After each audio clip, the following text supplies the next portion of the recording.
right. Good evening. Welcome to the City Council chambers. My name is Bill Henry. I'm the councilman for the 4th District and chair of the Equity and Structure Committee. To my left, we have Councilman Christopher Burnett of the 8th District, vice chair of the committee. To his left, we have Councilwoman Danielle McCray of the 2nd District, member of the committee. Thank you, Mr. Chair. To her left, we have Casey Kelleher of the chairman's office. Thank you, Mr. Chair. To my immediate right, we have Sam Johnson of Council Services, staff to the committee.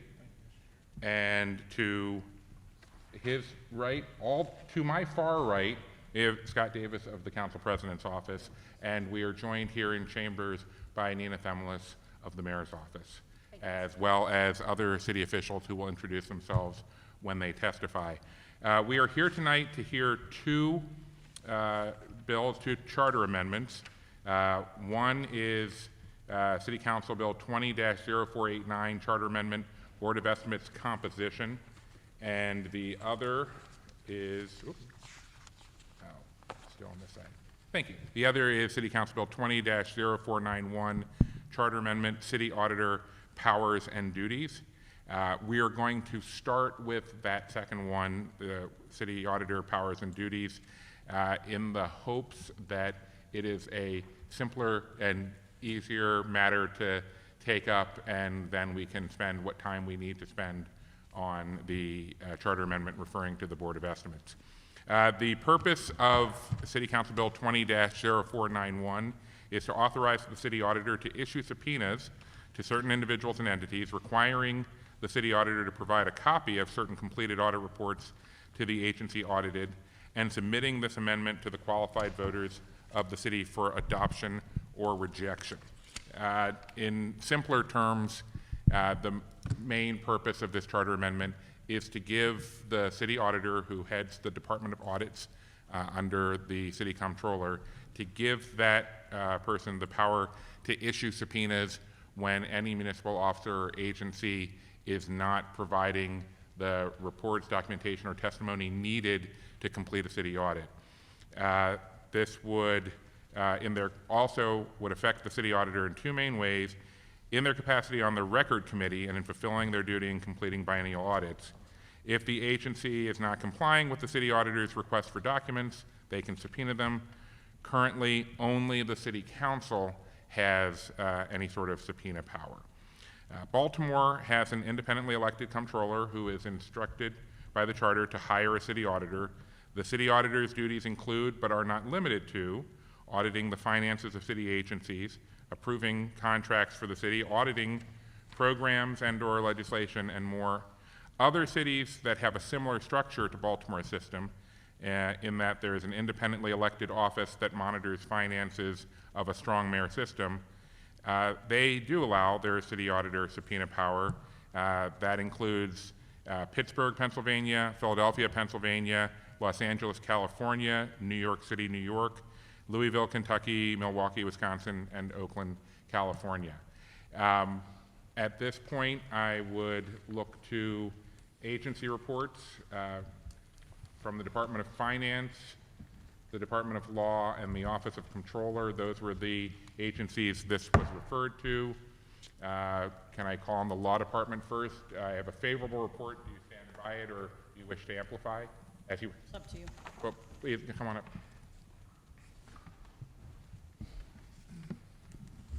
Thank you, Mr. Chair. Hillary Ruley on behalf of the Law Department.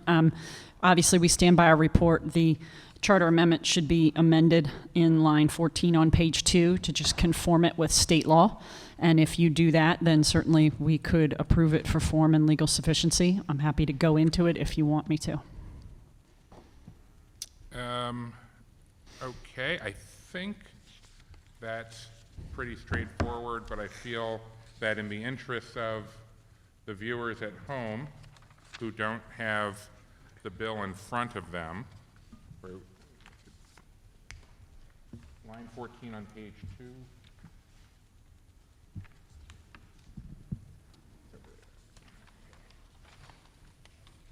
So that section currently reads, To perform the duties of his or her office, the city auditor may issue a subpoena to any municipal officer, municipal employee, or any other person receiving city funds to require the production of any information, document, report, record, account, or other material.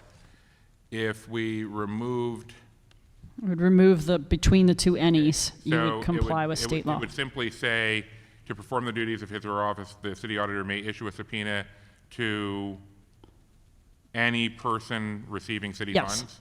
Then Okay, that would comply with state law. okay, and that would still encompass all of the municipal officers and employees. Well, it doesn't really matter whether you take my amendment or not. There is no way to subpoena inside the city of Baltimore. I know you referenced the city council subpoena power. That doesn't exist inside the city either. I remember when Jim Craft enacted that bill, and he was adamant it did. But there isn't a way to do that. Maryland's Public Information Act governs internal record disclosure, and it preempts this topic. Those other cities you mentioned, their public information acts probably don't apply between government agencies. Ours does. And so there's nothing you can do to give yourself subpoena power. But this amendment, as amended, would certainly give the auditor power to issue subpoenas outwardly, like the IG, like the council, whatever, and that. But if you want a document from your own internal city municipal, you have to follow Maryland state law. Okay, I got So it. this would certainly give subpoena power in as broadly as possible in accordance with state law. Well, now I'm feeling, it's a shame, I just was in a quick meeting earlier today with Jim Craft, and if I'd known that this was going to come up in this fashion, I would have made a point of asking him to be here tonight so that he could try to make the case that he made previously when describing the subpoena power that the council thinks it has. Right. We had that discussion back in the day, and he's certainly got the same legal advice you're getting now. Okay. All right, any questions? Okay, all right, thank you very No much. problem. Next, Finance Department. Hi, good evening. Bob Sanamy, Budget Director representing Department of Finance. On this bill, since it was a legal matter, we deferred to the Law Department, so we stand by their opinion on this. Okay, thank you. And finally, the Office of the Comptroller. Good evening, Mr. Chairman and members. James Knighton. Oh, You have to, it's probably better if you're going to speak at length to go there. sorry. Good evening, Mr. Chairman and members. For the record, Jim Knighton from the Office of the Comptroller. We stand by our impact statement, which is we have no objection to the bill and we defer to the Department of Law on the amendment. Oh, okay, all right. And that's it? Okay. Any questions? Oh, I'm sorry. I'd like to recognize Councilman Leon Pinkett of the, don't tell me, 7th District? 7th District here, and also Mr. Kalen Young of the Council President's Office. Any questions? Okay. All right. Do we have anyone signed up for public testimony for this one? Okay. Seeing no one in the chambers prepared to testify on this one, we're going to recess this hearing so that this charter amendment can be added to the list of other charter amendments that we have begun public hearings on, and we will be workshopping as we move around the city, having work sessions in various locations. I believe the next one coming up is in March 2nd at Edmondson High School.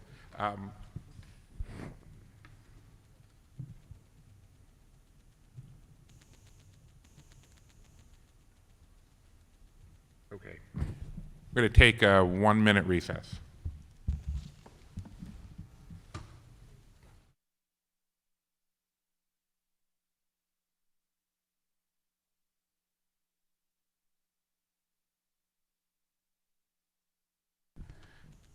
Okay, so what we're going to do is we're actually going to reschedule the hearing for City Council Bill 20-0489. Board of Estimates composition. The expectation was that the sponsor was going to be able to be here for the hearing, but there was a sudden conflict, and now he is not. And so rather than start that public conversation without the opportunity for him to make the affirmative case as it would be for the charter amendment, we're just going to reschedule that for a later time. So that being said, this hearing is concluded. Thank you all for coming. Please check the floors around your chairs to make certain that you have not left anything that you came in with. And at this point, City Hall is officially closed for the day. So if you're not going back to your office, thank you very much for joining us here at Baltimore City Hall.